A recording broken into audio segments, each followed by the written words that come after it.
안녕하세요. 모두가 사는 교회 올리브교회 박종범 목사입니다. 오늘도 하나님의 은혜와 평강이 우리 주 예수 그리스도 안에서 저와 우리 모두에게 넘쳐나길 주의 이름으로 축복합니다. 오늘은 신명기 23장 1절에서 14절 말씀에 근거해서 독생자, 사생자, 맏아들 예수님이라는 제목으로 하나님 말씀을 전하도록 하겠습니다. 오늘 본문 말씀은 여호와의 총회 규례, 그리고 전쟁 상황 속에서의 진영을 정결케 하는 규례, 이런 것들을 오늘 본문에서 말씀하고 있습니다. 신명기는 반복해서 강조하는 말씀이라고 그랬죠. 이스라엘 백성들은 다 알 법한 이야기들이지만 하나님께서는 계속해서 반복해서 강조하고 있고요. 이 말씀은 오늘 우리에게도 변함없이 반복해서 강조해야 할 중요한 말씀이라고 우리 주님이 말씀하고 계시는 것입니다. 오늘 말씀을 우리가 마음에 새기면서 하나님께서 주시는 하나님의 음성을 들으시고 하나님의 뜻과 기대대로 변화되시는 저와 우리 모두가 되시길 주의 이름으로 축복합니다. 자, 그러면 오늘 여호와의 총회 규례와 전시 상황에서의 진영 규례, 이것이 어떤 것을 말씀하는지 한번 살펴보도록 하겠습니다. 첫 번째로 여호와의 총회에 들어올 수 없는 자를 말씀하고 있습니다. 1절부터 보시면 고환이 상한 자나 음경이 잘린 자는 여호와의 총회에 들어오지 못하리라. 사생자는 여호와의 총회에 들어오지 못하리니 10대에 이르기까지도 여호와의 총회에 들어오지 못하리라. 암몬 사람과 모압 사람은 여호와의 총회에 들어오지 못하리니 그들에게 속한 자는 10대뿐 아니라 영원히 여호와의 총회에 들어오지 못하리라. 이 말씀에서 주님께서는 여호와의 총회에 들어오지 못할 사람들을 말씀하셨습니다. 첫째로는 고환이 상한 자나 음경이 잘린 자라는 표현을 통해서 성적인 기능에 문제가 있는 사람들, 이런 사람들은 여호와의 총회에 들어오지 못한다고 하셨고요. 그리고 두 번째로는 사생자도 여호와의 총회에 들어오지 못한다, 이렇게 표현하셨습니다. 그리고 특별히 모압과 암몬은 영원히 여호와의 총회에 들어오지 못할 것이다 라고 말씀하셨고요. 에돔 사람이나 애굽 사람은 한 10대쯤 지나면 여호와의 총회에 들어올 수 있다, 그렇게 말씀하셨습니다. 둘째로는 적군을 치러 갈 때, 즉 전시 상황 속에서 진영에서 삼가야 할 것들을 우리 주님께서 말씀하고 있습니다. 9절 이하를 보면 내가 적군을 치러 출진할 때에 모든 악한 일을 스스로 삼갈지니 너희 중에 누가 밤에 풍설함으로 부정하거든 진영 밖으로 나가고 진영 안에 들어오지 아니하다가 해질 때에 목욕하고 해진 후에 진에 들어올 것이며 내 진영 밖에 변소를 마련하고 그리로 나가되 내 기구에 작은 삽을 더하여 밖에 나가서 대변을 볼 때 그것으로 땅을 팔 것이요 몸을 돌려 그 배설물을 덮을지니.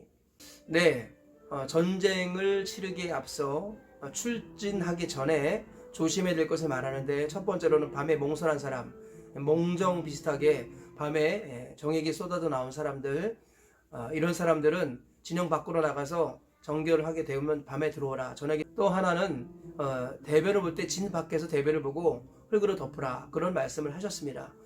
이 말씀을 통해서 우리가 얻을 수 있는 교훈을 몇 가지 살펴보도록 하겠습니다. 첫째로, 하나님은 자격 없는 나를 하나님의 자녀로 삼아 주셨다라는 것입니다. 오늘 본문에서 보면 여호와의 총회에 들어오지 못할 자를 말씀하는데요. 일단 먼저 여호와의 총회가 무엇인가를 알아야 되겠습니다. 여호와의 총회는 그냥 일반적인 이스라엘 회중 전체를 말하는 것이 아니라 특별한 전체적인 모임을 일컬어서 여호와의 총회다, 이렇게 말씀합니다. 우리 읽지는 않겠지만 신명기 9장 10절쯤에 보면은 하나님께서 이스라엘 백성들을 호렙산으로 부르시는 장면이 나옵니다. 그때 하나님께서는 이스라엘 백성들 전체를 불러 모으시고 그들에게 눈에 보이는 가운데 하나님께서 빽빽한 구름 속에 불로 임하시고, 그리고 그들에게 음성을 들려주시는 그런 이야기가 나오지요. 그리고 하나님은 모세를 특별히 부르셔서 십계명을 주시는 이야기가 나옵니다.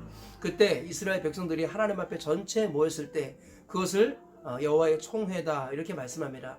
그러므로 여호와의 총회에 들어오지 못할 자라는 말은 우리 이스라엘 전체의 모임에 들어오지 못한다, 그런 말이 아니라 하나님께서 특별히 지정하신 그런 예배에 올 수 없다, 참여할 수 없다, 이렇게 말씀하고 있다라는 것을 우리가 먼저 알고 있어야겠습니다. 그 다음에 여호와의 총회에 들어오지 못할 자가 누구냐? 첫 번째로는 성적인 부분에서 문제가 있는 사람들을 여호와의 총회에 들어오지 못하리라 하셨습니다. 이 성적인 부분을 하나님께서는 굉장히 민감하게 생각하는데요. 하나님께서는 이방 사람들과 우리가 구별되기 원하셨습니다. 그런데 이방인들은 성적인 부분에서 남녀의 구별을 무너뜨렸습니다. 그래서 우리 음경이 잘린 자나 고환이 상한 자 이런 사람들이 이방인들 가운데 많이 있었습니다. 그래서 하나님께서는 상징적으로 여호와의 총회에 들어오는 사람들은 성적인 구별이 분명한 사람이 되어야 한다라는 것을 말씀하고 있습니다. 왜냐하면 하나님의 기대는 이스라엘 백성들을 제사장 나라로 삼으시는 것이었기 때문이지요. 출애굽기 19장 5절 6절을 보면 세계가 다 내게 속하나니 너희가 내 말을 잘 듣고 내 언약을 지키면 너희는 모든 민족 중에서 내 소유가 되겠고 너희가 내게 대해 제사장 나라가 되며 거룩한 백성이 되리라. 하나님께서는 세계가 다 하나님의 것인데 하나님을 떠났습니다. 그들을 돌이키기 위해서 하나님께서는 아브라함을 통해서 이스라엘 나라를 세우신 것입니다. 그리고 이스라엘 나라를 하나님 제사장 나라로 세우셨어요. 그리고 이스라엘을 통해서 하나님 열방을 복음화시키려는 그런 계획을 갖고 계셨습니다. 그래서 이스라엘은 열방을 향한 제사장입니다. 그런 의미에서 여호와의 총회에 들어오지 못하리라는 개념은 제사장적인 높은 기준을 요구하시는 말씀이라 이렇게 여기시면 되겠습니다. 레위기 21장 16절부터 24절을 보면 하나님께서는 제사장들이 어떤 사람이 세워져야 되는가, 제사장의 자격에 대해서 말씀하는데요. 오늘 본문처럼 이렇게 성적인 기능에 문제가 있는 사람들은 제사장이 될 수 없다고 말씀하셨습니다. 그거랑 원리가 똑같은 것입니다. 하나님께서는 이스라엘을 제사장으로 삼으시려고 높은 기준을 가지고 상징적인 의미를 가지고 여호와의 총회에 들어오지 못하리라 이렇게 말씀하신 것입니다. 그리고 두 번째로 이제 사생자도 여호와의 총회에 들어오지 못하리라 하셨는데, 사생자라는 것은 우리 법적으로가 아니라 개인적으로 사적으로 태어난 자녀를 말합니다. 즉 법적인 부부의 관계 이외에서 태어난 자녀를 보통 사생자 이렇게 말하는데요. 사생자도 여호와의 총회에 들어오지 못하리라. 이것도 동일한 의미로 하나님께서는 제사장 나라를 삼으시고자 하는 그런 열망을 가지고 특별히 높은 기준, 즉 이 세상이 결혼하지 않고 막 자녀를 낳는 이런 것들을 주님께서는 구별지라고 말씀하시는 거예요. 이 세상은 결혼을 무너뜨렸습니다. 그래서 결혼 관계 이외에서 자녀들이 태어나는 경우가 얼마나 많습니까? 하나님께서는 그런 세상을 따라가지 말라고, 본받지 말라고 상징적으로 사생자가 여호와의 총회에 들어오지 못하리라 이렇게 말씀하셨습니다. 그리고 또 하나는 모압과 암몬은 영원히 여호와의 총회에 들어오지 못하리라 그렇게 말씀하셨어요. 이 모압과 암몬이 어떤 나라였습니까? 이스라엘 백성들이 광야에서 힘들 때 그들을 영접하지 않고 그들과 싸우려고 했던 그런 민족이었습니다. 하나님께서는 그들이 롯의 자손들이기 때문에 아브라함을 생각하셔서 그들을 공격하지 말라고 하셨습니다만, 하나님께서는 그때 이스라엘 백성들이 어렵고 힘들 때 그들을 영접하지 아니하였고 특별히 발람이라는 악한 선지자를 고용해서 이스라엘을 저주하려고 했던 것, 하나님 이런 것들을 다 기억하신 겁니다. 그래서 모압과 암몬 백성들은 영원히 여호와의 총회에 들어오지 못할 것이다 하고 선언하셨습니다. 반면에 에돔이나 애국 같은 경우는 10대가 지나면 10대가 지나면 여호와의 총회에 들어올 수 있다 이렇게 말씀하셨습니다. 왜냐하면 너희가 그 애굽에서 종이 되었었기 때문이고 에돔은 형제 국가이기 때문이다 등등의 이유로 하나님께서는 그렇게 말씀하셨습니다. 여기에서 우리가 포커스를 맞춰야 될 것이 뭐냐면은 이런 성적인 기능에 문제가 있는 사람 또는 사생자 또는 암몬과 모압 그리고 에돔이나 애굽 이런 나라들이 결국 상징하는 게 무엇입니까? 바로 죄인을 상징하는 것입니다. 하나님께서는 어떤 의미로서는 세상의 죄인들은 여호와의 총회에 들어올 수 없다. 하나님이 택한 백성들 외에는 여호와의 총회에 들어올 수 없다. 그렇게 말씀하시는 거다는 거죠. 그러면 중요한 게 무엇입니까? 내가 바로 이 여호와의 총회에 들어갈 자격이 안 된다는 것입니다. 나는 이방인이고요. 나는 우리 조상들이 갖고 있는 수많은 문제를 그대로 안고 태어난 인생입니다. 다윗의 고백에 의하면 어머니가 죄 중에 나를 잉태하였나이다. 그렇게 말씀하는데요. 하나님께서는 이 땅에 사람이 태어나면 죄인이 하나 더 늘어나는 것이라고 말씀하지요. 아담의 범죄 이후에 우리는 다 죄를 지었고 하나님을 떠나서 하나님 없이 살았습니다. 율법 없이 살았고요. 양심을 거스르며 살았습니다. 그래서 우리는 여호와의 총회에 들어갈 사람이 아무도 없다라는 것, 성경은 그 얘기를 하고 있다는 것이죠. 그런데 놀라운 것은 무엇입니까? 하나님께서 아들 예수님을 보내주셔서 예수님이 우리 모든 죄를 대신하여 십자가에 못 박혀 죽으셨습니다. 우리의 저주와 우리 질고를 담당하시고 예수님께서 우리가 찔려야 될 것을 대신 찔리시고 우리가 맞아야 될 매를 대신 맞으시고 우리가 달려야 될 십자가에 대신 달리신 것입니다. 그래서 예수님은 우리의 죄를 대신해서 죽으셨지만 그는 죄 없는 하나님의 아들이셨기 때문에 사망의 권세, 죽음의 권세를 깨뜨리시고 다시 일어나신 것이죠.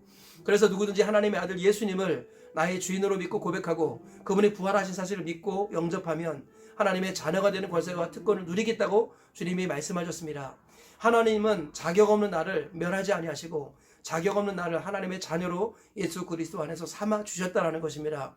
우리가 이 사실을 마음에 깊이 새기시고 혈과 육은 하나님 나라를 기업으로 받을 수 없고 썩을 것은 썩지 않을 것을 유업으로 받을 수 없는데, 바로 우리가 혈과 육에 속한 이방인과 같은 사람이고 우리 영적으로는 사생자요, 그리고 성적인 문제가 있는 사람이요, 암몬과 모압이요, 에돔과 그리고 애국과 같은 인생들이었다라는 것을 기억해야겠습니다. 그러한 우리를 하나님께서 사랑하셔서 영에 속한 자로 하나님의 자녀로 하나님께서 예수님 안에서 세워주셨습니다. 우리가 이 사실에 감사하며 감격하시면서 평생 그 은혜에 보답하는 마음으로 살아가시는 저와 우리 모두가 되시기를 주의 이름으로 축복합니다. 둘째로, 예수님은 독생자이시지만 사생자로 오셨고 결국은 맏아들이 되셨다라는 것입니다. 오늘 본문에서 보면 사생자가 여호와의 총에 들어올 수 없다, 그렇게 말씀하고 있는데요. 사생자라는 것은 법적인 부부 이외의 사이 관계에서 태어난 자녀를 사생자라고 합니다. 예수님은 하나님의 아들, 유일하신 아들, 독생자였습니다. 그런데 예수님이 독생자로 오실 때 인간의 눈으로 보기에는 예수님이 사생자로 오셨습니다. 왜냐하면 요셉과 정혼한 마리아에게서 낳기 때문이죠. 법적으로 또는 인간적인 관점에서 보면은 요셉과 정혼한 여자는 마리아입니다. 마리아는 법적으로 따지면 요셉의 아내입니다. 정혼이라는 것은 결혼을 앞두고 있는 약혼 관계를 말하는 것이고요. 정혼한 관계는 성적인 부분에서 연합만 이루어지지 않았지 미리 1년 정도는 같이 살아보는 삶을 살 정도로 이미 부부나 다름없는 관계입니다. 그래서 이 정혼한 관계 속에서 다른 사람을 만나는 것은 이스라엘의 그 과거 전통에 의하면 돌로 쳐 죽이는 그런 일들이 있었습니다. 그래서 마리아가 요셉과 정혼한 상태에서 아이를 가졌기 때문에 요셉이 가만히 끊고서 했던 이유는 마리아가 돌에 맞아 죽을까봐 마리아를 배려하려는 이런 마음 때문이었던 것이죠. 어쨌든 우리 인간적인 법적으로나 인간적인 안목으로 보면 예수님께서는 요셉과 마리아라는 관계 이외에서 태어나신 사생자로 오신 것입니다. 독생자가 사생자로 오셨다라는 거예요. 그런 왜 독생자가 사생자로 오셨습니까? 바로 우리가 영적 사생자이기 때문입니다. 우리가 하나님과의 합법적인 관계 속에서 일탈했죠. 아담과 하와의 범죄 때문에 하나님과의 관계에서 우리가 깨어졌습니다. 그래서 하나님과의 관계가 끊어지고 교제가 끊어짐으로 말미암아 우리 죄의 삭신 사망이 우리에게 찾아왔습니다. 그래서 우리 몸도 죽고 영혼도 하나님과 영혼이 이별되는 지옥 형벌을 받아야 될 인생이었죠. 우리는 어떤 의미에서 영적 사생자들이었습니다. 그런데 하나님께서 우리를 위해서 사생자로 오신 것입니다. 하나님께서 사람이 되셨을 뿐만 아니라 사생자로 오셨다라는 것이죠. 그래서 여호와의 총회에 들어올 수 없는 영적 사생자들인 우리를 여호와의 총회 하나님 나라로 들어가게 하시려고 예수님께서 사생자로 오신 것입니다. 그리고 우리 모든 죄를 대신해서 십자가에 못 박혀 죽으셨습니다. 그리고 결국은 예수님께서는 부활 승천하셔서 하나님의 맏아들이 되셨습니다. 예수님께서 맏아들이 되셨고, 그리고 예수님을 믿는 우리들이 그 아들의 형상을 본받게 하심으로 우리를 예수님의 동생으로 삼으시고 하나님 예수님을 맏아들로 삼으신 것입니다. 로마서 8장 29절은 이렇게 말씀하고 있습니다. 하나님이 미리 아신 자들을 또한 그 아들의 형상을 본받게 하기 위하여 미리 정하셨으니 이는 그로 많은 형제 중에서 맏아들이 되게 하려 하심이라. 하나님께서 우리를 구원하시고 아들 되신 예수 그리스도의 형상을 본받게 하신 이유가 무엇입니까? 하나님이 예수님을 맏아들로 삼으시려는 계획 때문이었습니다. 하나님은요, 독생자이신 예수님을 맏아들로 변화시키신 것입니다. 누구 때문에요? 우리 때문입니다. 예수님께서 우리 초실절에 부활하셨지요. 예수님께서 죽으시고 부활하심으로 말미암아 잠자는 자들의 첫 열매 초실이 되었다라고 성경은 말씀하죠. 예수님은 잠자는 자들의 첫 열매가 되셨고, 이 첫 열매라는 것은 곧 맏아들을 말하는 것입니다. 하나님께서는 우리를 하나님의 자녀로 삼으시려고 독생자 예수님을 사생자로 보내셔서 십자가에 못 박혀 죽게 하셨습니다. 그리고 예수님은 죽으시고 부활하셔서 잠자는 자들의 첫 열매, 모든 하나님의 자녀들의 맏아들이 되게 하신 것입니다. 그래서요, 우리의 사명은 무엇입니까? 맏아들 대신 예수님의 형상을 본받는 것입니다. 이것이 하나님의 계획입니다. 미리 아신 자들을 하나님께서 아들의 형상을 본받게 하신 이유는 바로 예수님을 맏아들로 삼으시려는 하나님의 계획 때문인 것입니다. 우리가 이 사실을 기억해야겠습니다. 우리가 법적으로 하나님의 총회에 들어갈 수 없는 연약한 인생인데 하나님께서 독생자를 사생자로 보내셔서 우리를 하나님의 자녀로, 다른 말로 하면 예수님의 동생들로 삼아주셨습니다. 그래서 우리가 여호와의 총회에 하나님의 앞에 설 수 있게 하셨고 예수님을 맏아들 되게 하셔서 그분을 높이게 하셨습니다. 오늘 하루를 살아가시면서 이 말씀 따라 승리하시길 주의 이름으로 축복합니다. 말씀의 결론을 맺겠습니다. 오늘 여호와의 총회에 들어가지 못하는 자의 규례, 그리고 전시 상황 중에 진영을 정결케 하는 규례, 이 말씀을 통해서 우리가 얻은 교훈을 세 가지를 말씀을 드렸습니다. 첫째로는 하나님이 자격 없는 나를 하나님의 자녀로 삼아 주셨다는 거예요. 원수를 자녀 삼아 주시고 죄인을 의인으로 변화시켜 주셨습니다. 우리가 이 사실을 꼭 기억하시고 성경에 나와 있는 그 자격 없는 그 사람이 바로 나라는 것을 기억하시면서 하나님의 은혜에 감사와 감격이 넘치기를 주의 이름으로 축복합니다. 두 번째로는 바로 하나님께서 독생자 예수님을 사생자로 이 땅에 보내주셔서 우리를 위해서 맏아들로 삼아주셨다는 것입니다. 예수님께서는 우리 죄를 대신해서 죽으셔서 우리를 하나님의 자녀로 삼아주셨고 자신은 독생자에서 맏아들이 되신 것입니다. 이 사실을 기억하시면서 우리 주 예수님과 하나님께 영광 돌리는 우리 모두가 되시기를 축복합니다. 세 번 그리하여서 주님 오시는 그날까지 잘 쓰임받다가 천국에 가시는 저와 우리 모두가 되시길 주의 이름으로 축복합니다.